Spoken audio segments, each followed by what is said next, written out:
A billionaire grabbed my wrist, looked at the scars I've had my entire life, and said 5 words that destroyed everything I thought I knew about myself. I watched you get those. I stood there in his mansion, surrounded by people worth more than I'd earn in 10 lifetimes, with shattered porcelain at my feet and my catering uniform stained with champagne. I was supposed to be invisible that night. I was supposed to wash dishes, carry trays, collect my paycheck, and go home to my 1-bedroom apartment in Columbus. Instead, I was staring into the eyes of a man who looked like he'd just seen a ghost. And maybe he had. Because according to everything he told me that night, I'd been dead for 27 years. My name is Declan Morse. At least, that's the name I grew up with. That's the name on my driver's license, my social security card, my employee badge at Granger Furniture Distribution, where I've worked for the past 6 years. It's the name Pauline Decker called me when she took me into her home as a scared 7-year-old foster kid with no memories of where I came from, and scars on my hands that nobody could explain. But that night at the Ashby estate, I learned that Declan Morse might not be my real name at all. I learned that the scars I've carried since before I could remember weren't random. They weren't an accident. They were evidence of a night that tore a family apart and sent me into a life I was never supposed to live. Theron Ashby is not the kind of man you see on magazine covers or cable news. He doesn't chase attention. He built Ashby Industrial Holdings into one of the largest manufacturing companies in the Midwest, and then he disappeared behind the walls of his estate and let his money speak for itself. He hosts one private gathering a year for business associates and old friends. No press, no cameras, just wealthy people drinking expensive wine and pretending the rest of the world doesn't exist. I was there to wash their glasses. That's it. $50 an hour plus tips, which I was saving for HVAC certification courses because I wanted a trade, something stable, something that could give me a future beyond loading furniture trucks until my back gave out. I never expected to leave that party with a father. Here's what you need to understand about me before I tell you the rest of this story. I grew up with nothing. Not nothing like we couldn't afford vacations. Nothing. I mean nothing like I don't know my own birthday, nothing. I was found at a fire station in rural Pennsylvania when I was approximately 2 years old. No note, no name. No mother waiting in the parking lot to see if someone would take me in. Just a silent toddler with bandages wrapped around both hands and burns so severe that doctors said I'd carry the scars forever. They were right about that. I've looked at these hands every single day of my life. Thick, rippled scar tissue covering my palms and the backs of my fingers. The skin is tight in places, discolored in others.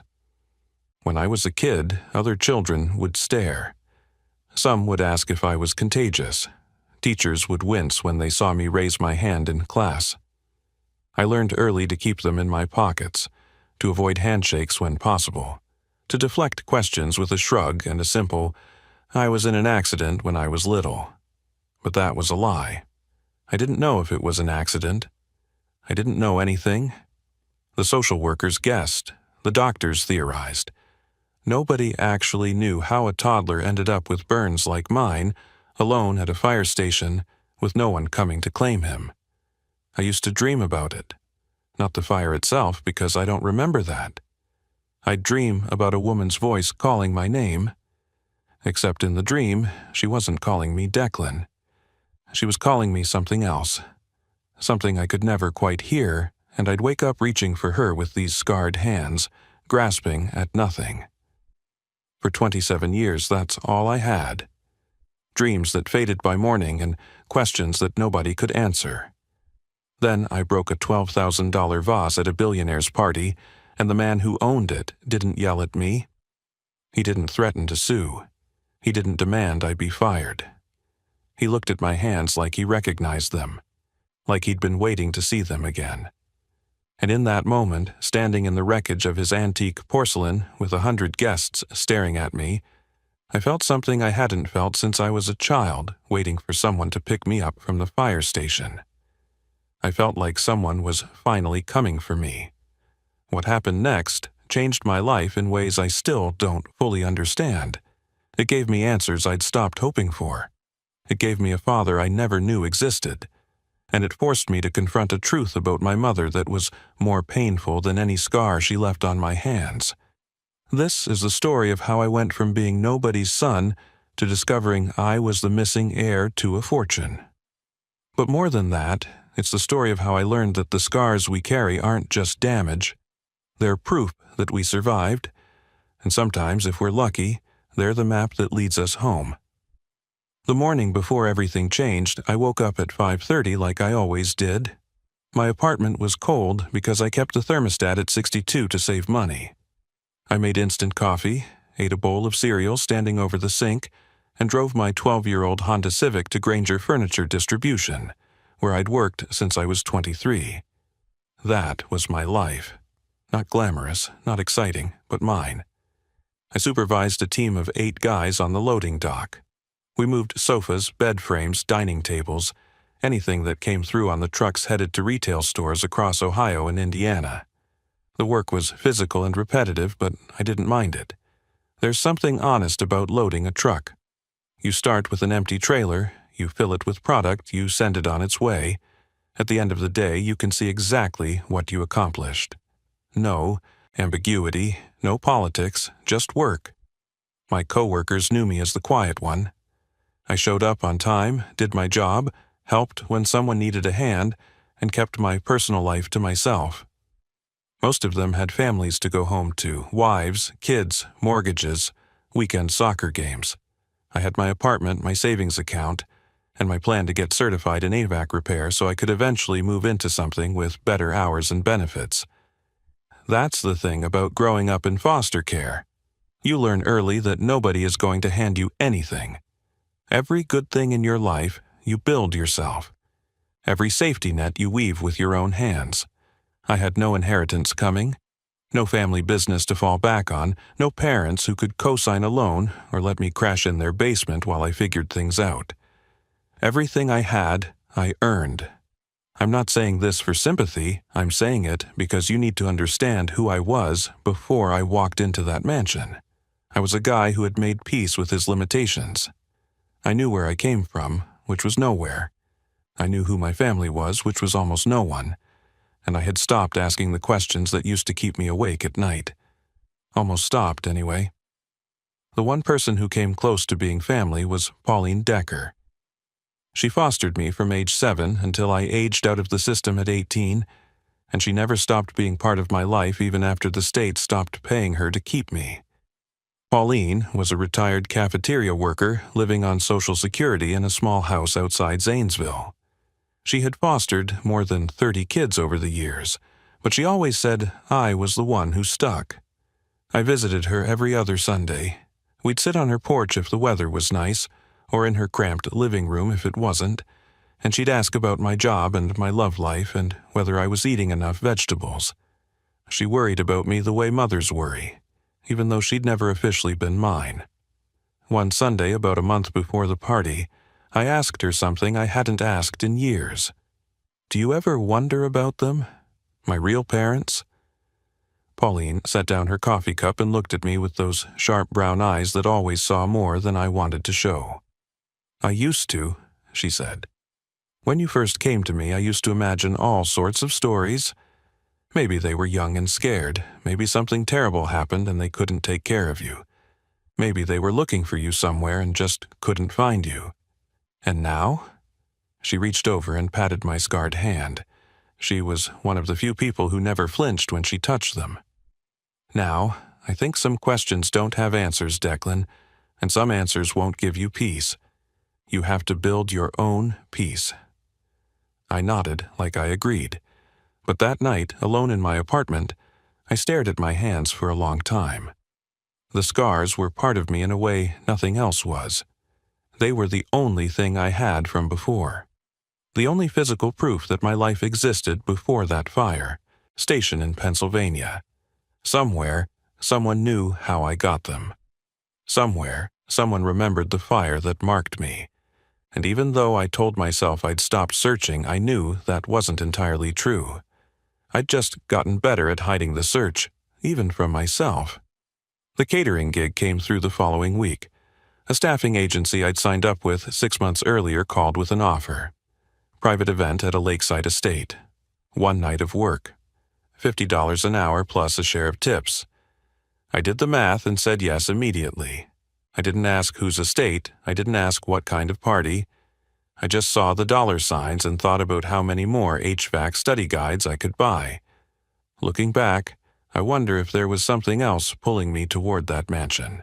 Some force I don't have a name for, drawing me toward the answers I'd convinced myself I didn't need. Or maybe that's just the story I tell myself now. Because the alternative is accepting that the most important night of my life happened by pure random chance. Either way, on the second Saturday of October, I ironed my white catering shirt, polished my black shoes, and drove 2 hours north to the Ashby estate. I had no idea that the man who owned it had been searching for me since the night I disappeared. The Ashby estate looked like something from a movie I couldn't afford to watch in theaters. I pulled my Honda onto a private road lined with oak trees so old they formed a canopy overhead, blocking out the evening sky. When the trees finally opened up, I saw the mansion rising from the landscape like it had grown there organically. Stone walls, tall windows glowing with warm light, a circular driveway where valets in crisp uniforms collected keys from guests driving cars that cost more than my annual salary. I parked in the staff area behind the service entrance and sat in my car for a moment just looking. This was not my world. These were not my people. I was here to wash dishes and disappear, and that was fine. I'd gotten comfortable being invisible a long time ago. The catering manager was a woman named Donna, who spoke in rapid-fire instructions and barely made eye contact. She handed me an apron, pointed me toward the auxiliary kitchen, and told me the only rule that mattered. Do not speak to guests unless spoken to, and even then, keep it brief. Mr. Ashby values discretion, she said. No photographs, no personal conversations. You're part of the background tonight. Understood? I understood perfectly. Being part of the background was my specialty. For the first 2 hours, everything went smoothly. I stationed myself at a large sink in the side kitchen, scrubbing champagne flutes and appetizer plates, while uniformed servers moved in and out with loaded trays. The noise from the party was muffled but constant. Laughter, clinking glasses, the low hum of conversations about things I would never understand. Stock portfolios, European vacations, someone's daughter, getting accepted to Yale. Around 9 o'clock, Donna appeared and asked me to help with tray service. They were short-staffed, and the main courses were about to go out. I dried my hands, grabbed a tray of empty flutes that needed collecting from the main hall, and stepped into the party. The room was enormous. Vaulted ceilings, oil paintings in gilded frames, furniture that looked older than the country. Guests clustered in small groups, dressed in clothes that probably cost more than my car. I kept my eyes down and moved along the perimeter, collecting abandoned glasses and trying to take up as little space as possible. That's when I saw the vase. It sat on a marble pedestal near the hallway entrance, pale blue ceramic with gold detailing around the rim. Even from a distance, I could tell it was old and expensive, the kind of thing museums put behind velvet ropes. I gave it a wide berth and continued toward a cluster of empty glasses on a side table. I was almost past the pedestal when a guest stepped backward without looking. His elbow caught my arm. The tray tilted. I tried to correct, pivoting my weight, but my hip connected with the pedestal. Time slowed down the way it does in moments of absolute disaster. The vase wobbled. I reached for it with my free hand, but the tray was already falling, glasses sliding toward the floor. My fingers grazed the ceramic surface just as it tipped past the point of no return. The crash was spectacular. Crystal flutes shattered against the marble. The vase hit the floor and exploded into 100 jagged pieces. The sound cut through the party like a thunderclap, and every single person in that room turned to look at me. I stood frozen in the wreckage, my heart slamming against my ribs. $12,000. That's what Donna had said during the briefing. $12,000 if anyone damages the artwork.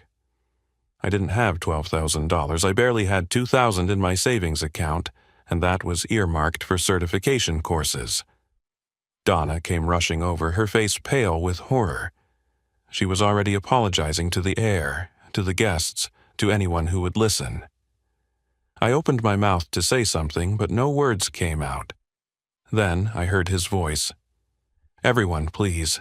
It's only porcelain. Continue enjoying the evening." The crowd parted slightly, and I saw him for the first time. Theron Ashby, tall and silver-haired, wearing a simple charcoal suit that somehow looked more expensive than everyone else's formal wear. His face was calm, almost amused, as he walked toward me with measured steps. "Are you hurt?" he asked. I shook my head. "No, sir, I'm so sorry. I'll pay for the damage. I don't know how long it will take, but I'll cover every cent." He wasn't looking at my face. His eyes had dropped to my hands, still extended slightly from trying to catch the vase. My scarred hands, fully visible under the chandelier light.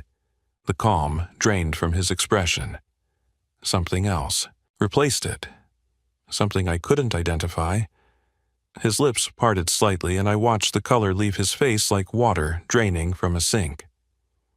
"Those scars," he said quietly. "Where did you get them?" The question caught me off guard. Of all the things I expected him to say, that wasn't on the list. "I've had them my whole life," I said. "Since I was a baby. I don't really know how." Theron Ashby stared at me for a long moment. Then he reached out and grabbed my arm, not violently but firmly. His grip was trembling. "Come with me," he said, "right now. There's something I need to show you." Every instinct I had screamed at me to pull away. A stranger was gripping my arm in the middle of his own party, asking me to follow him to some unknown location, and the rational part of my brain was listing all the reasons this was a terrible idea. I didn't know this man. I didn't know what he wanted. I was a catering worker who had just destroyed his property, and now he was looking at me like I held the answer to a question he'd been asking for decades. But something in his eyes stopped me from refusing. It wasn't threat, it wasn't anger. It was desperation so raw and unguarded that it made my chest ache. This was a man who had just seen something impossible, and he needed to understand it as badly as I needed to understand why he cared about my scars. "Okay," I said. Theron released my arm but gestured for me to follow. We walked away from the shattered vase, away from the staring guests, away from Donna's horrified expression. The noise of the party faded behind us as we moved down a long corridor lined with paintings and old photographs. Our footsteps echoed against the marble floor. A man in a dark suit fell into step beside us. He was older, maybe late 50s, with a face that revealed nothing. He didn't speak, didn't ask questions, just walked alongside Theron like this was something they had rehearsed. "This is Boyd Cranston," Theron said without looking back. "He's been with me for 30 years. He knows everything." I didn't ask what everything meant. I wasn't sure I wanted to know yet. We stopped at a set of heavy wooden doors. Theron pushed them open and led me into a private study. Dark wood paneling, leather armchairs, shelves filled with books that looked like they'd never been touched.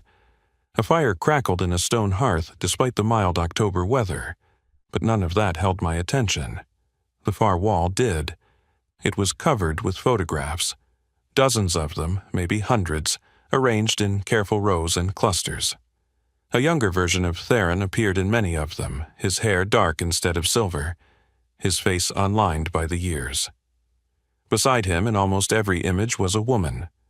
Auburn hair, warm smile, eyes that seemed to catch the light even in still photographs. She was beautiful in a way that felt timeless, like she belonged to a different era, and in her arms, in photograph after photograph, was a baby. "My wife," Theron said. He had stopped beside me, his voice strained with the effort of speaking. "Vivian, and my son, Callum." I stared at the images. The baby was small and generic in the way all infants are. Round cheeks, wispy hair, tiny fists reaching toward the camera. I tried to see myself in that face and couldn't. It was just a baby. "What happened to them?" I asked.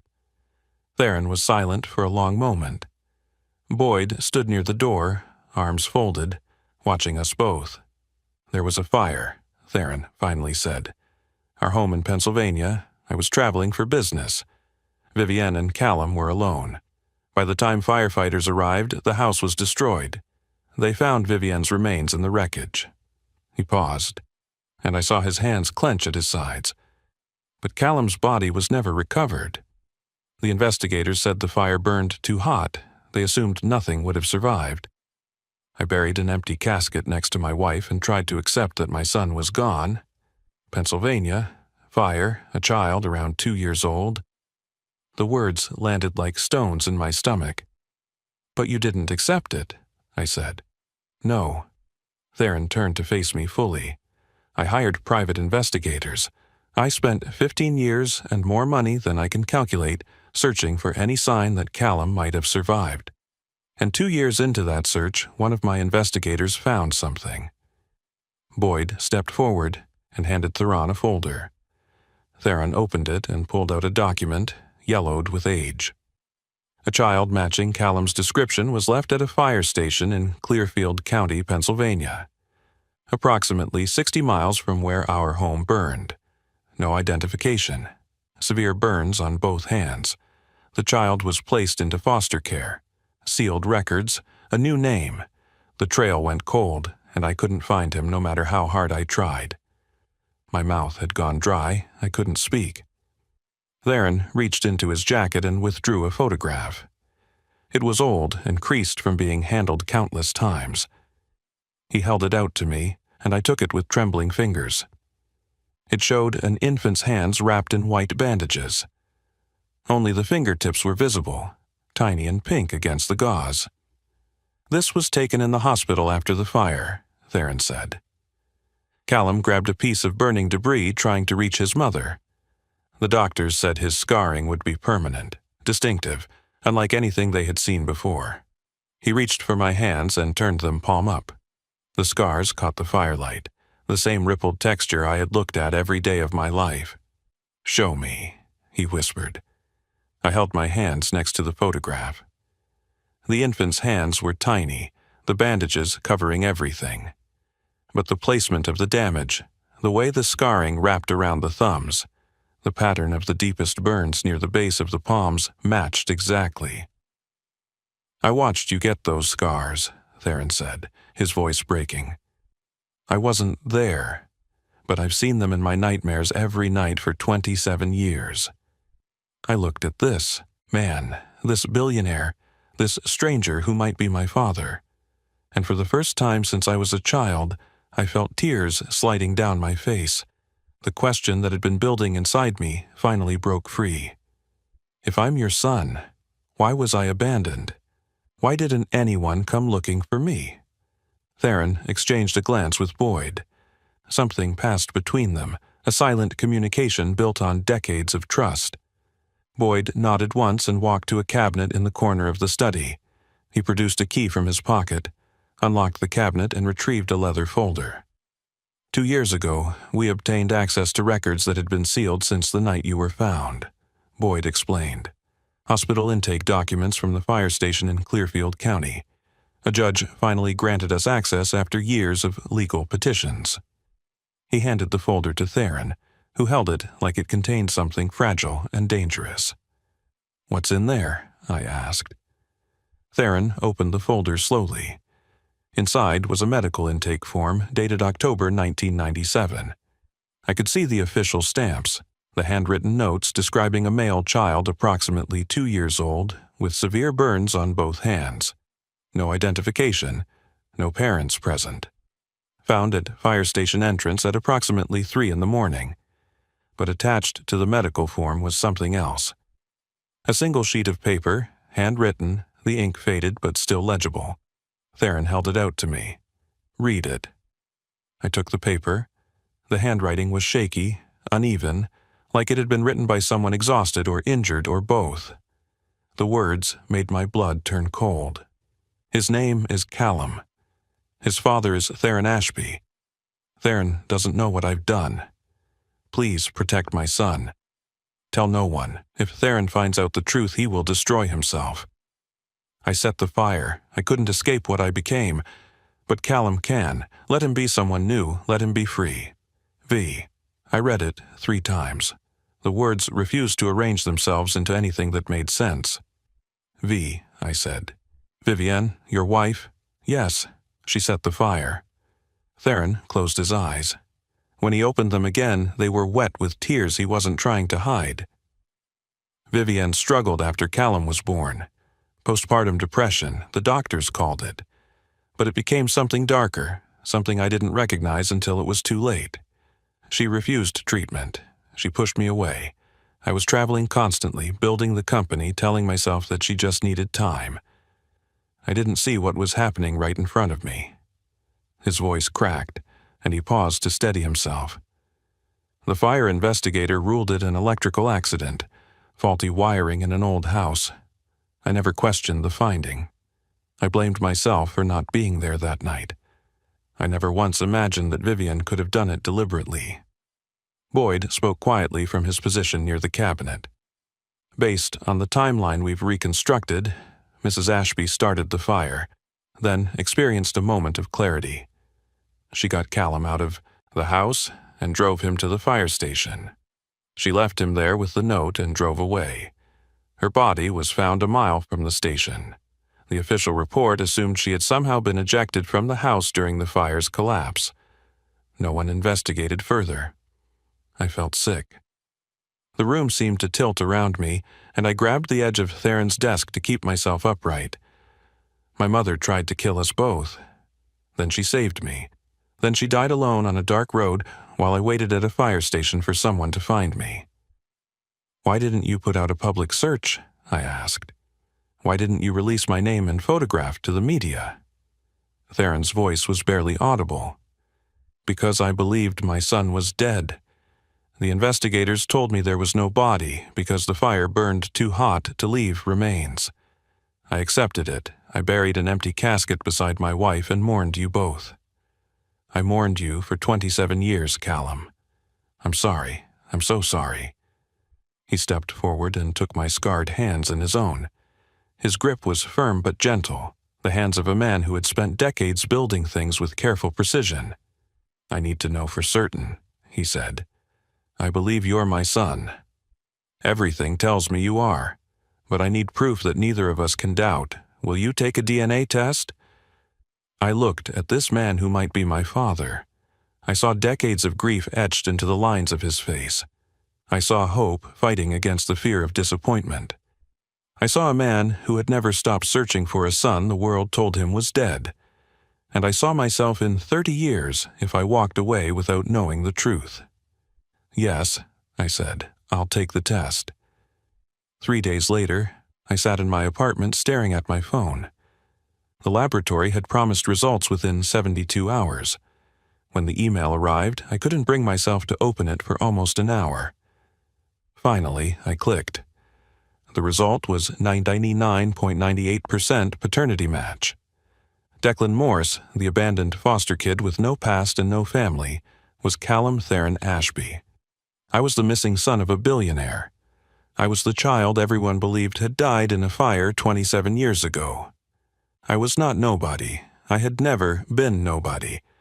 I sat in my cold apartment and wept until I had nothing left.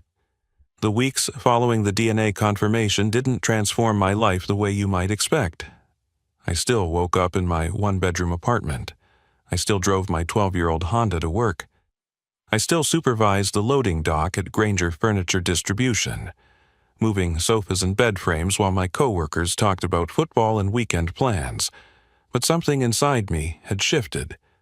The hollow space that had lived in my chest for as long as I could remember didn't ache anymore. It was filling slowly with something I had never allowed myself to feel before. Belonging. Theron and I agreed to take things slow. Neither of us knew how to be father and son after 27 years of separation. We couldn't just pick up where we left off because there was no where we left off. I was a toddler when I disappeared from his life. He was a stranger when he walked into mine. Our first real conversation happened at a diner halfway between Columbus and the Ashby estate. Neutral territory. Theron ordered black coffee and didn't touch it. I ordered pancakes because I had no idea what else to do with my hands. "I don't expect you to call me Dad," Theron said. "I don't expect anything from you, Callum, Declan, whatever name feels right to you."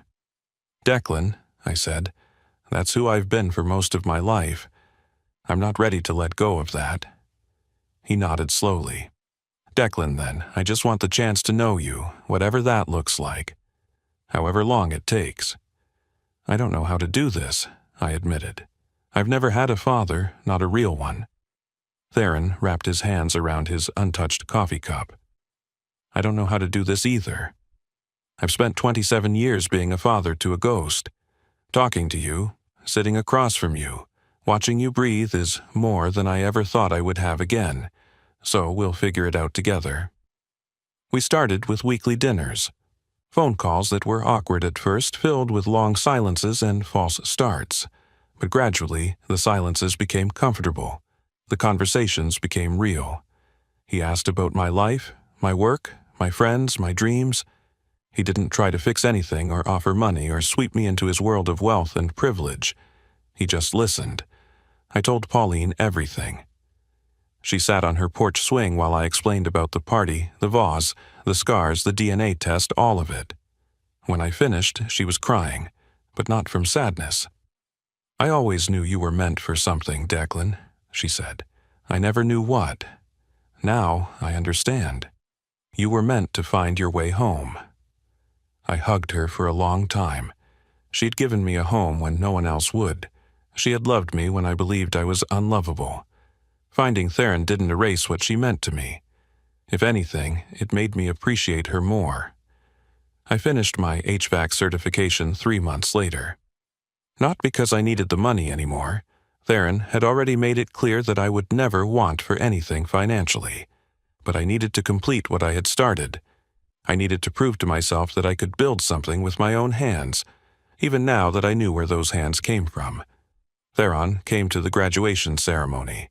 He sat in the back row of a community college auditorium, surrounded by working-class families and blue-collar dreams. He wore a simple jacket instead of his usual expensive suits. And when they called my name, he clapped louder than anyone else in the room. Afterward, he shook my hand and said, "I'm proud of you." 3 words. They broke something open inside me that I didn't know was still closed. I think about my mother sometimes. Vivian, the woman who gave birth to me, tried to kill me, saved me, and died alone on a dark road while I waited for someone to find me. I don't know how to feel about her. I probably never will. She was sick in ways nobody understood at the time. She made an unforgivable choice and then made a miraculous one. Both things are true. I have to carry them together. The scars on my hands used to feel like a burden. Evidence of something terrible that happened to me before I could remember. A mark of abandonment. A question with no answer. Now I see them differently. They are proof that I survived. They are the reason Theron recognized me across a crowded room 27 years after he lost me. They are the map that led me home. My name is Declan Morse. It is also Callum Ashby. For 27 years I thought I was nobody. I thought I came from nowhere. I thought the hollow space inside me would never be filled. I was wrong about all of it. If you're watching this and you feel like nobody is looking for you, like you don't matter, like your past is a locked door with no key, I want you to hear me. Your story isn't over. The answers you're searching for might be searching for you too. And sometimes the scars you carry aren't just damage, they're proof that you survived long enough to find the truth. Don't give up. Keep going. Your turning point might be one broken vase away. If this story moved you, hit that like button and share it with someone who needs to hear it today. Drop a comment below and tell me your story. I read every single one. And if you're not subscribed yet, join this family so you never miss another video. Click that subscribe button and the notification bell so you're the first to know when the next story drops. Thank you for watching, thank you for listening, and thank you for reminding me that none of us are really alone. I'll see you in the next one.